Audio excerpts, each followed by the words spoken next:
if you're an artist and you're trying to start out, like, just do the thing. Just start. Just put yourself out there. You're going to hear a lot of no's, but eventually it's a numbers game and something will come through that'll be the right project or the right kind of next step for what you want to do. Hey, hey, my feel good friend, and welcome to the Feel Good Social podcast. I'm your host, Kinsey, and I am so freaking stoked to share today's conversation with you. I'm chatting with Erika, who is an amazing, multi-passionate artist and also a Feel Good Social clubber. And let me tell you, this topic, this conversation has been a long time coming because if you are an artist or a creator out there, I know how hard it is to brand and market your business specifically when it feels so personal to you, right? I've had conversations with multiple artists through the years about this exact thing. And I know it can be especially scary and confusing and hard for you to create this beautiful artwork, but then also on the other side of it, figure out all the business stuff. And so that is what we were talking about with Erika today. Like I said, she's in the Feel Good Social Club, which I love. And she lives in Summit County, Colorado, which is where I spent my first 5 years when I lived in Colorado. And so it was super, super fun to catch up with her about that as well. She shares so many actionable tips for artists who are looking to market themselves, for how to put yourself out there in a way that doesn't feel quite so scary and all the different stuff. And her story is so awesome. So I can't wait to share this conversation with you. I know you're going to love it. And if you do, don't forget, share this episode with one of your artist friends or biz buddies who could also use to hear it or be inspired by it, right? And also, take a screenshot and share it to your Instagram stories. Make sure that you tag both of us. I am at Feel Good Social. Erika is at Erika Donaghy art. Definitely take a look in the show notes below to figure out how to spell that because it might be a little hard. And if you do tag both of us in your Instagram stories, we will be able to see it. We will be able to reshare it and we will be able to give you a follow and spread the love right back to you, my friend. So definitely don't forget to tag us if you take a screenshot and share it to your stories. I will be overly excited when I see this message coming in from you. Believe me. So without further ado, let's go ahead and dive into this amazing conversation with this super rad woman.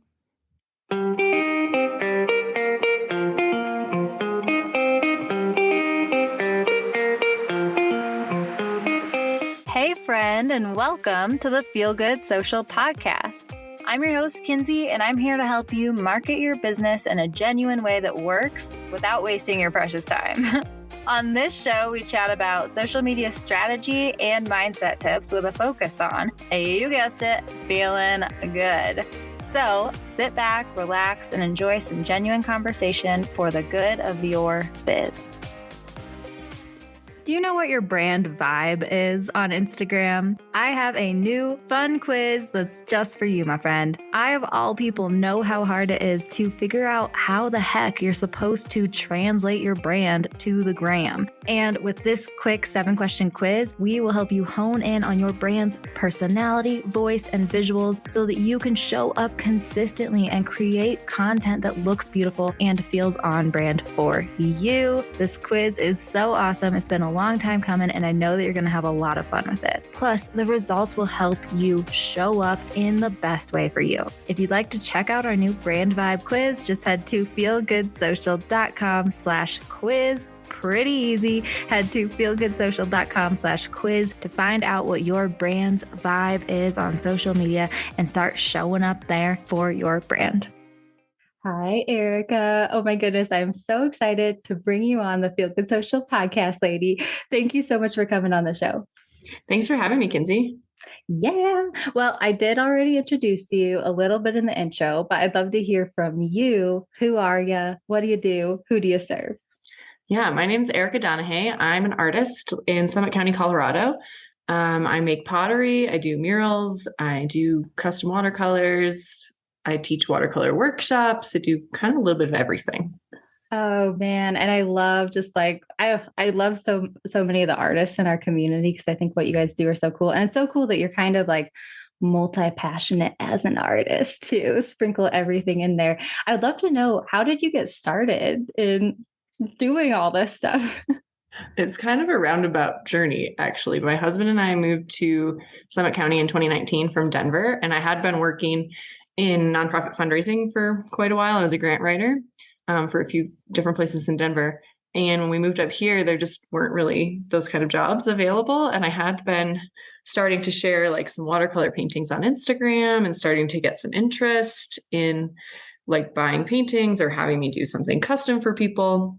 So I started to kind of like, like turn this idea around in my head of like, maybe that could be a thing that I could do for a career. And then that same summer, I took a pottery class in Breckenridge and was like, oh, okay, this is definitely like a thing that I want to do. So I sort of took a leap that like August of 2019 and quit my full-time job from Denver and kind of started trying to like sell pottery and watercolor paintings and prints online at shows, all that sort of thing. And then it's just kind of evolved into like more and more things. I've started doing murals in 2020.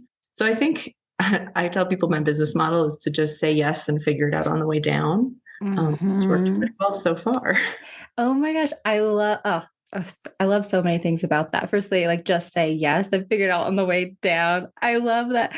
I said this the other day to someone. I was like, I think that what has helped me the most get to where I am in my business today is just like going for it, just like taking a deep breath, forgetting the ego, forgetting anything, and just like saying, yep, I'm gonna do this. And I was saying, I look back on like my journey and there are like lots and lots of like cringy moments, right? Where you're like, ooh, like you put yourself out there when like you had zero experience, or ooh, you really didn't know what you're doing there. But like they don't matter anymore, right? Because like that's how you get the experience, is just saying yes. But man, I love too that you took a pottery class in Breckenridge, because I totally know, I lived there for 5 years or whatever. And Breck Create, like that little art district, is so fun.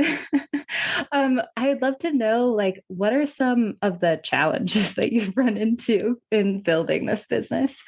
Ooh, there are lots of different ones. I think so. I was working out of Brett Create in their community studio when I first started doing pottery, and I had like just started getting into doing some shows. And then COVID happened and the studio got shut down and I didn't have anywhere to make pottery anymore. So now I was looking at this business. I mean, I was still working part-time during this time, but was like looking at this business going, like if I can't make any of the work, this might not be viable. And we had this little shed in our backyard. It's about like 10 by 15, maybe 150 square feet. And it had been like, okay, someday, like when my business is successful and when we're like at this point, then we'll turn this into an art studio for me. But when the studio shut down in 2020, like I had no idea like how long it was going to be before I could get back in the space, or like how long I would be able to not make work. So my husband actually helped me turn that into a pottery studio then, which like took us most of the summer to like finish out the space, do all the work that needs to be done to make that a usable space for pottery. And then it took most of the summer to get my kiln in because they were shut down for COVID for the beginning of the year. So that took about 6 to 8 months on order to get a kiln. But then I was all of a sudden at the end of August 2020, like I've had this like small business for a year, and all of a sudden I have my like dream home studio.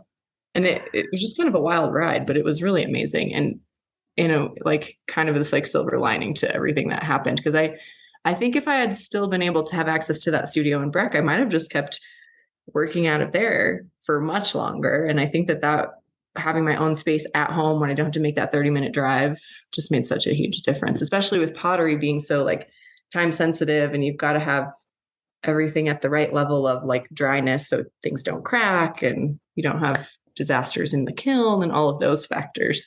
Being special. Oh my gosh. Yeah, I know. Yeah. While like COVID was so hard, it really did like hit the fast forward button for a lot of us, for a lot of things, right? Like so many businesses were offline completely and they had to figure out how to go online. But like, now like the digital age, like technology is just getting crazier and crazier. Like, so it's a lot of it is for the best. I always like to look at the silver lining of things too, like that. Yeah. Yeah, definitely.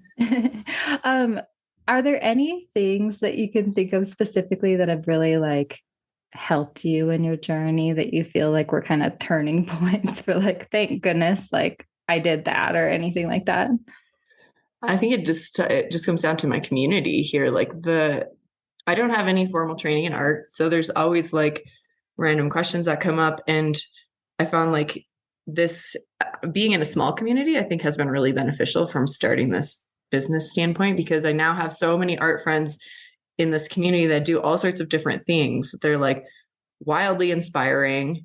They are like, I have other Potter friends who are like, oh, hey, I had this issue. Like, how do we troubleshoot through this? Because we're both kind of like figuring out on the fly. Or like the girl who taught me how to throw, Melissa, is the studio tech at Brett Create. And she's been like a huge help because she's so much more knowledgeable than me when I'm like, hi, this weird thing is happening. Like when I make this part of my pottery, like what do we do? So I think just that, like having that really strong community up here has been huge.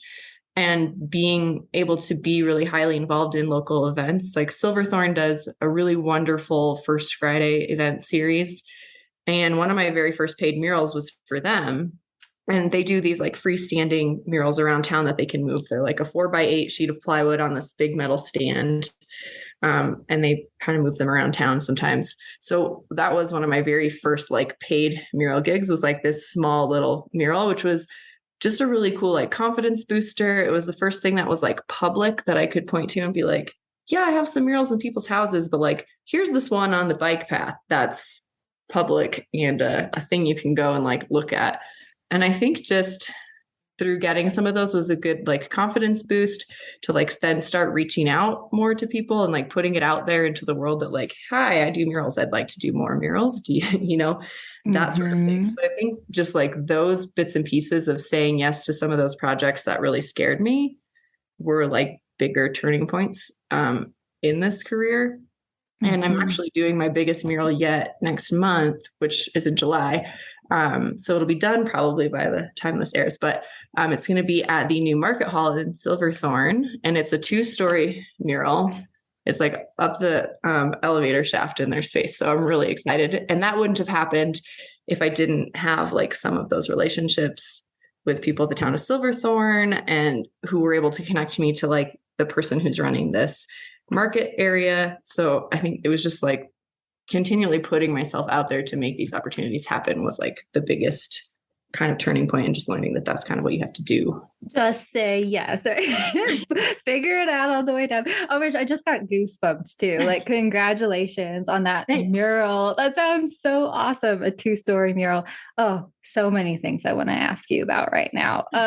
So do you think, how did you get started like with the networking and with relationship building? I think that that's really scary for a lot of people. I think I'm a very extroverted person. So for me, like that part is really fun when it's genuine. It's not fun when it's like, I'm trying to network with you so that I can like do this thing. But getting to like meet other artists in the community and getting to be part of the events committee for the town of Silverthorne and like get to help put on these things in our community that then you get to go and see and they're fun and be a part of and know that like you had some role in making that happen. So I think the getting started, it's just been really fun. And we moved here and I didn't have any community up here. And so I just sort of threw myself into it head first. Like if there was a way I could like meet someone new or like go do a coffee or like what have you, just kind of continually said yes to all of these things. And it has worked out really well. It's like I've gradually kind of built a name for myself here, as in like people kind of are starting to like know what I do and people know you. Hair flip. No, I love that. I love that so much. And thanks for sharing that too. Like, I think that's how I feel about networking, right? And that's kind of how I try to teach people. I think that often people approach networking in almost like an overly intentional way, right? Where they're like, I'm networking. So like, I'm going to make it a goal to like go talk to people about my business and like sell. But then it makes like both parties awkward. It doesn't really feel comfortable. I think it's better. What I tell my one-on-one coaching clients is like, practice being open to suggesting, to just talking about your business, right? And practice being open to like suggesting like, hey, let me know if you ever want to chat because I think I can support you or help you in some way, right? Like, because people also forget, I run into this with social media too. It's like, it's, I think that the things that are the hardest to track and like the things that are just like the most genuine and the least salesy, just like putting yourself out there, having conversations with people, making it about them and not about you is like sometimes the most powerful thing, right? And people don't realize that that is still doing a lot behind the scenes to like boost your business, right? And like and make you top of mind for people, you know, like you can totally have a great conversation with someone, just mention that you have a business and then they'll go check you out and like you'll be top of mind for them versus you like trying to sell to them all the time, right? Yeah, that happened exactly kind of in that manner the other day because I work right now part-time at a tequila bar just to like get out of the house. I'm by myself all day. I'm very extroverted. I need social interaction. So Yes. it's super fun to like go do that and have this outlet. But I was talking to some guests who were visiting Silverthorne from, I don't remember where they're from, and just chatting about, you know, life and why they're here and all that kind of thing. And then a lot of times the question comes up like, oh, you just said you don't work here very often. Like, what else do you do? And I'm like, oh, I'm an artist. And then there was an art show in Silverthorne like a couple days later, and they showed up at my art booth and bought a bunch of stuff. And they were like, it was so nice having you as our server the other night. And like, now we get to come and see like the other side. So it was just a really interesting, like genuine connection in that way of like, I didn't tell them like, hi, I'm an artist and I need you to come buy my art. We just had like a genuine connection that when they saw me at that event, they were like excited to have that extra piece as like part of their vacation in a way, you know?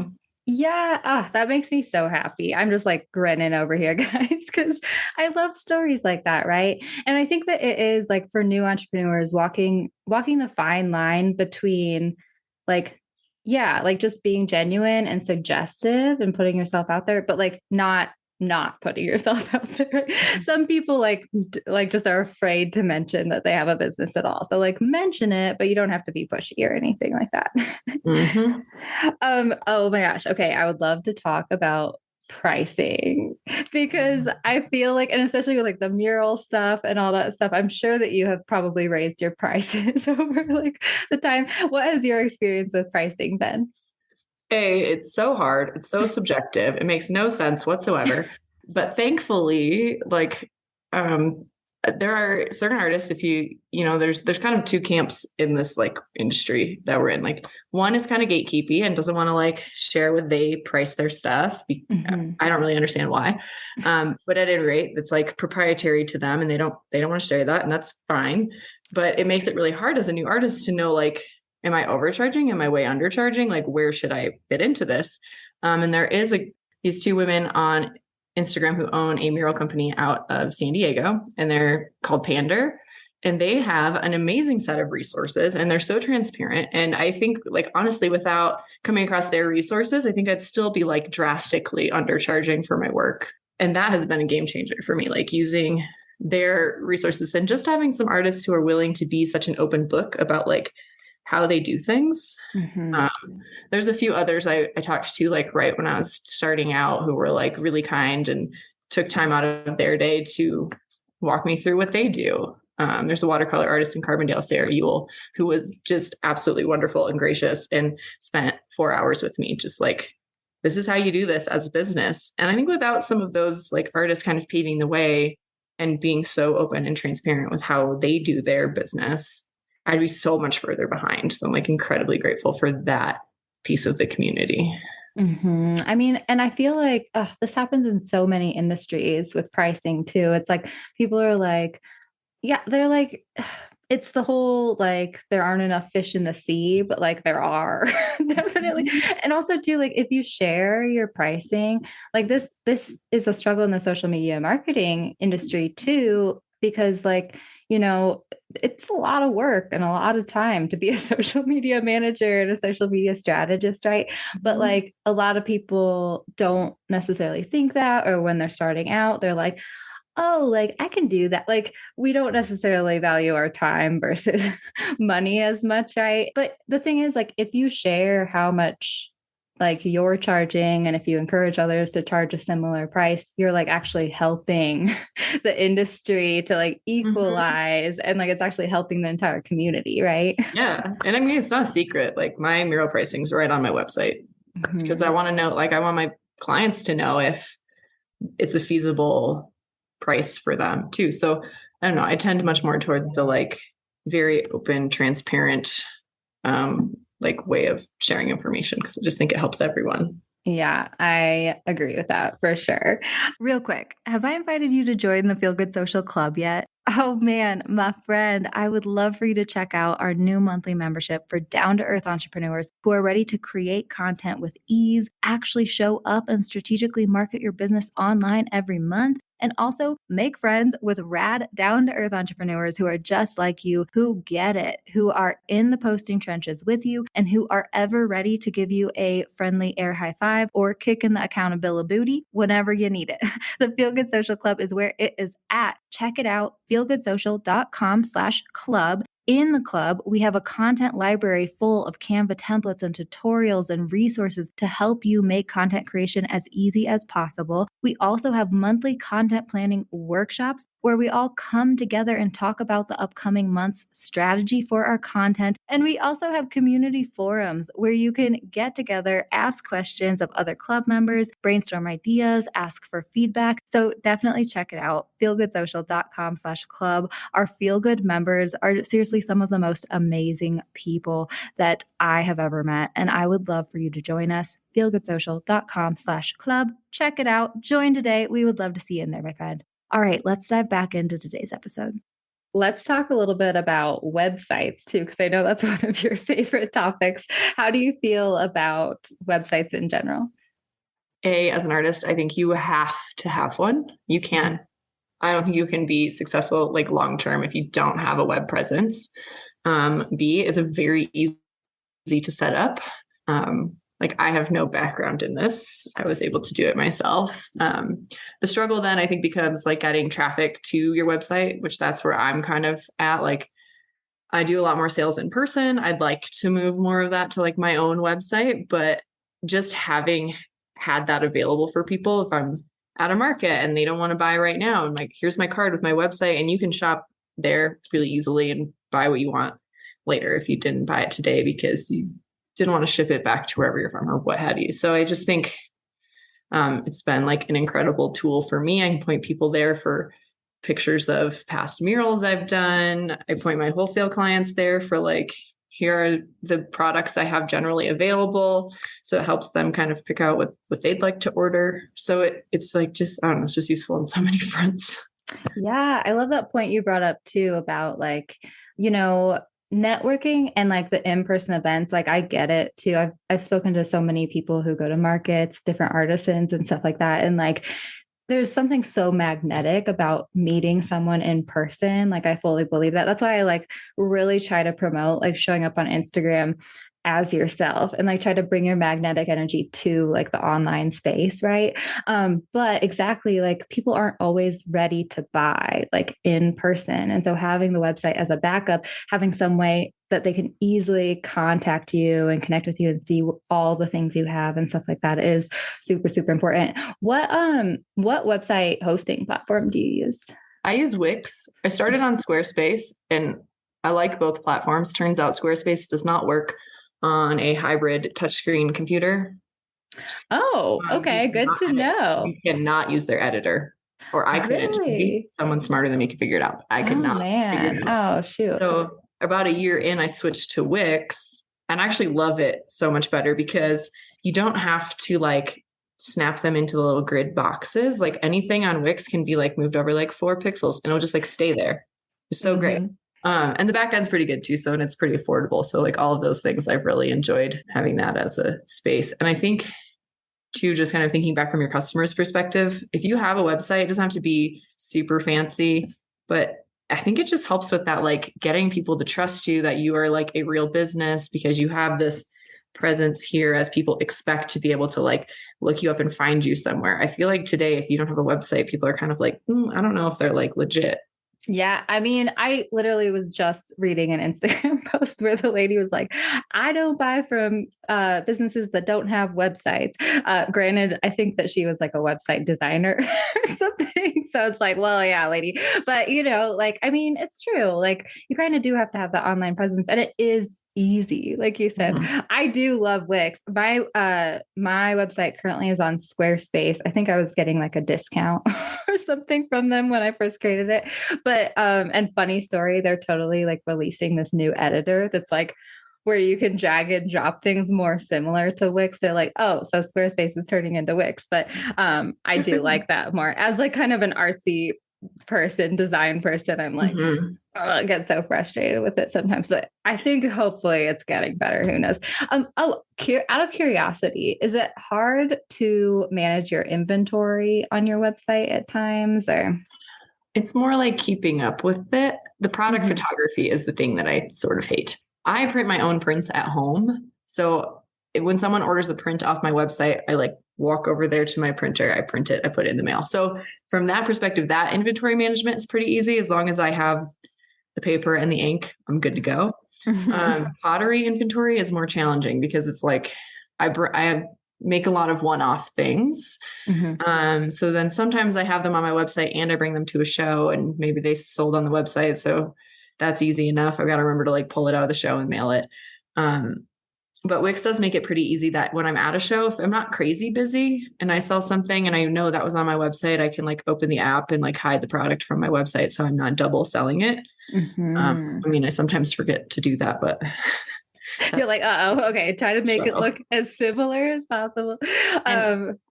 Photography, like taking photos of pottery, is kind of the worst, but I'm getting a little bit better at it. That's been a big learning curve. It's just like trying to get that to look good and accurate to the product is tricky. Okay. Yeah. Do you have any tips for people about that at all? You're like, I'm figuring it out.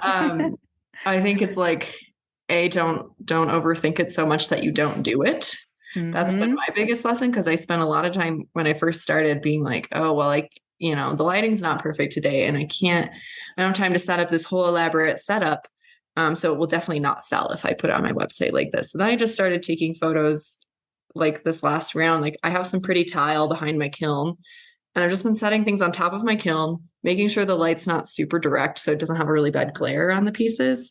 And you know what? They're not perfect, but they look kind of nice. They're kind of uniform. And I've been doing that because it's just like getting it done is better than like it's perfect, but you're never going to get to it because it's such an intimidating task. And I don't have a real camera. I just have a Google Pixel 3. So it's not even the newest version. And it, it's all right. It works for me right now. Yes. Thank you for sharing that, because it is so true in so many areas, in so many businesses. Everyone needed to hear that, guys. Done is better than perfect. Okay.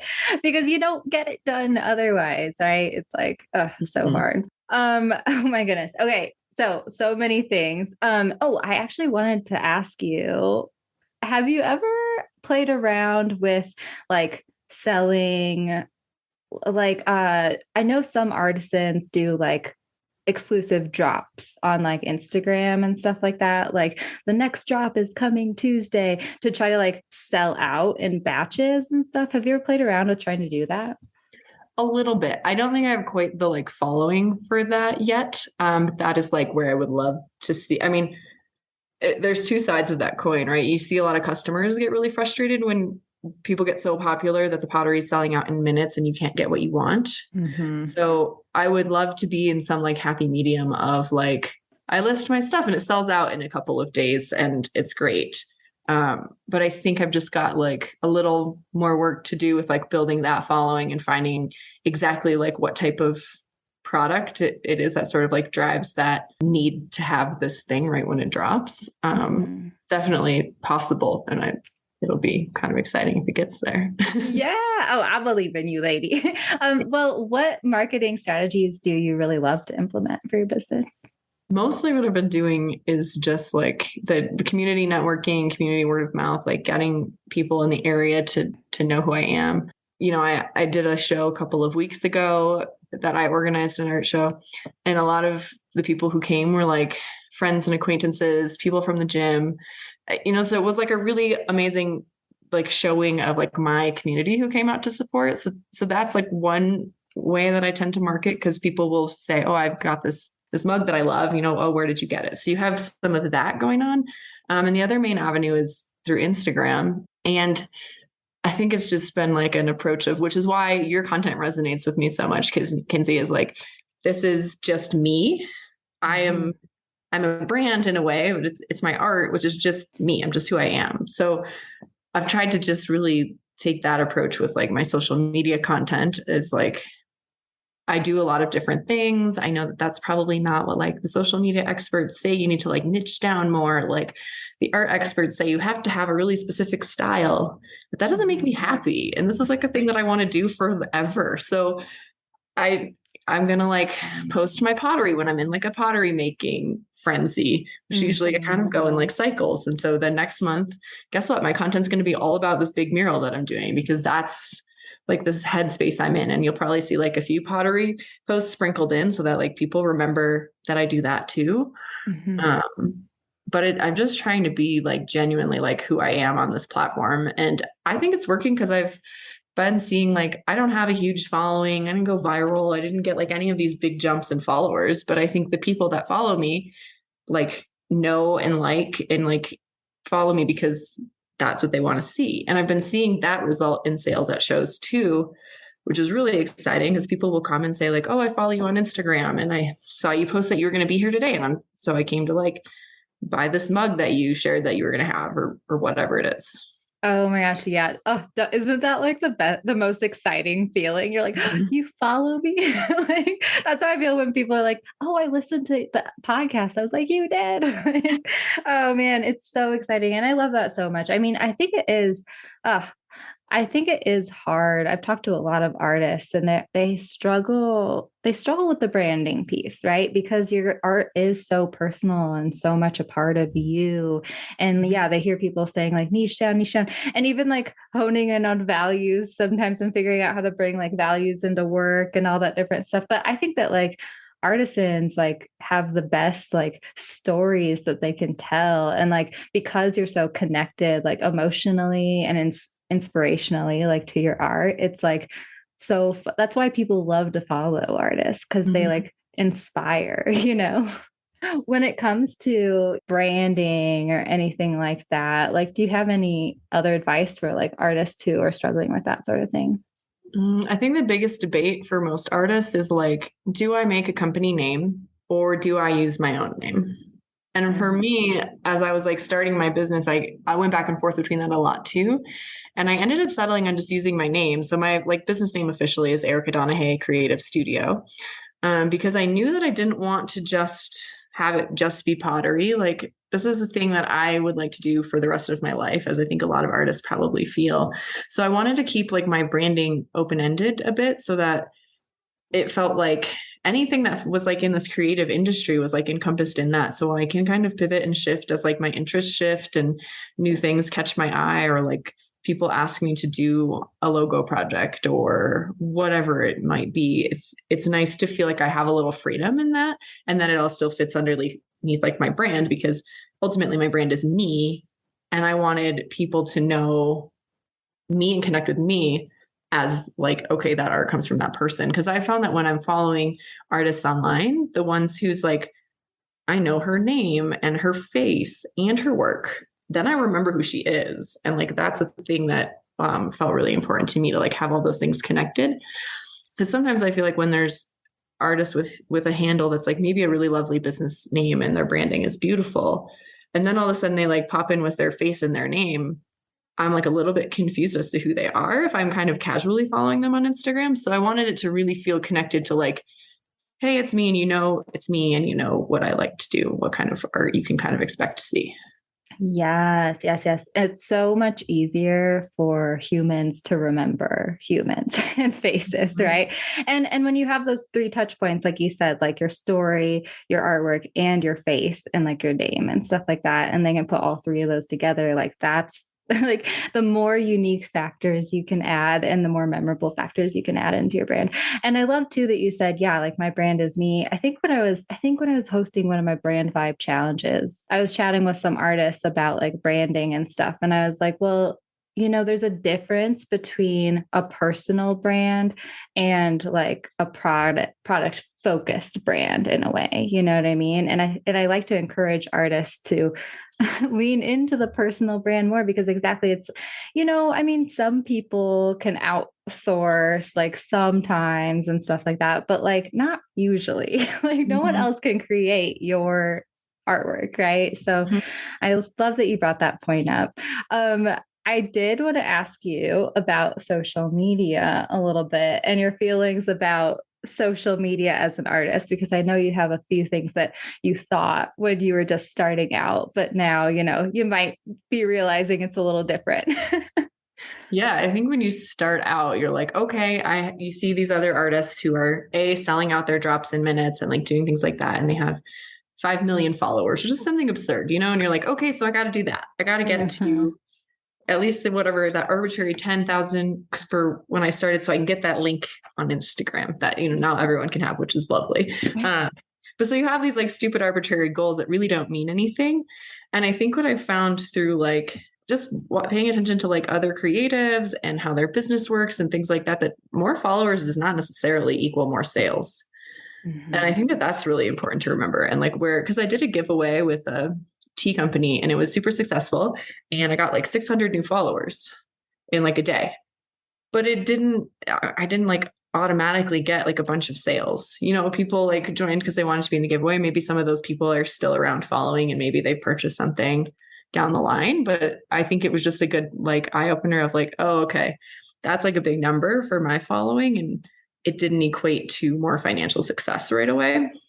So I think Mhm. that that's important to remember. And I think the people who like, as I grow slower, who have been here longer, are the ones who like become my repeat customers, who are the ones who show up at art shows, who say like, oh yeah, I follow you and I saw whatever, they pay attention, which is really exciting to kind of see that start to build. And to see that start to build where it's not just like your friends and family too, where it's like, oh, strangers, you're here. Um, Yeah. so I think I'm pretty grateful for the like that it's a thing that we have access to. Like, yes, it can be frustrating sometimes. Yes, all of those things when you feel like the algorithm isn't showing your post and you're not being seen and you're not having the results that you want to have. But I've like found some really genuine connections through it. And it's slowly growing and it's a great free marketing tool. Yes, yes, yes, yes. Thank you. Thank you for sharing that. And exactly, it's the long game, right? Like we can get everything immediately these days, right? We all want to get places fast and like there's so much urgency. And we also get like people are supposed to go viral and we get down ourselves if like one post doesn't perform well. But it's like, okay, like that giveaway was worth it. Yeah, because of the 600 followers you get, but like more so worth it because of like the long-term sales that you get. Like you're not going to get like $1,000 out of that giveaway in sales that immediate day, but it's still like, even if you would have just got, and also too, what I like to remind people is like, even if you would have just gotten like 50, 20, 10 new followers, like Yeah. that's still like 10 more people. And like if you can nurture those people and turn them into, lifelong customers, recommending you to their aunts and cousins and returning to buy Christmas gifts from you and all the different stuff, then like that is so much more worth it than like 600 followers who, especially non-ideal followers, like that's what really gets under my skin is when like the non-ideal followers, people are like celebrating those, like, the sexy flexy sports car men who like random trolls and stuff. Mhm. Oh man, this has been such a great conversation, lady. Thank you so much for coming on the show. Can you please tell everyone how they can connect with you and find out more about you? Yeah, so you can find me at my website, which is erikadonaghy.art. and the spelling is tricky, so I'm sure it'll be the show notes. But and then also on Instagram at erikadonaghy.art. So they're the same handle pretty much. Those are the best two places to find me. I love it. And yes, they will definitely be in the show notes. And is there anything else that you wanted to send us off with for this episode today? I think if you're an artist and you're trying to start out, like, just do the thing. Just start. Just put yourself out there. You're going to hear a lot of no's, but eventually it's a numbers game and something will come through that'll be the right project or the right kind of next step for what you want to do. Yes. Thank you so much, lady. It was such a great chat. Thanks, Kins. How awesome was Erika? You guys, I absolutely love having these conversations with all of these different rad women. And Erika was just one of those people. I was just like gobbling up everything that she had to say because I just felt like she was so, so awesome. So if you enjoyed this conversation as much as I did, don't forget to take a screenshot and share it to your Instagram stories because we would love to see that. Make sure that you tag us. I am at Feel Good Social. Erika is at erikadonaghy.art. And you can take a look at the show notes below to figure out how to spell that if you want to. Give us a follow, tag us in that Instagram story, and we will be able to see it. We'll be able to reshare it and spread the love right back to you, my friend. Okay, I hope you have a wonderful rest of your week, and I will catch you next time I catch you. Thanks so much for listening, my friend. For show notes and a whole lot of other awesome freebies, visit feelgoodsocial.com. Simply go to feelgoodsocial.com for all the goods.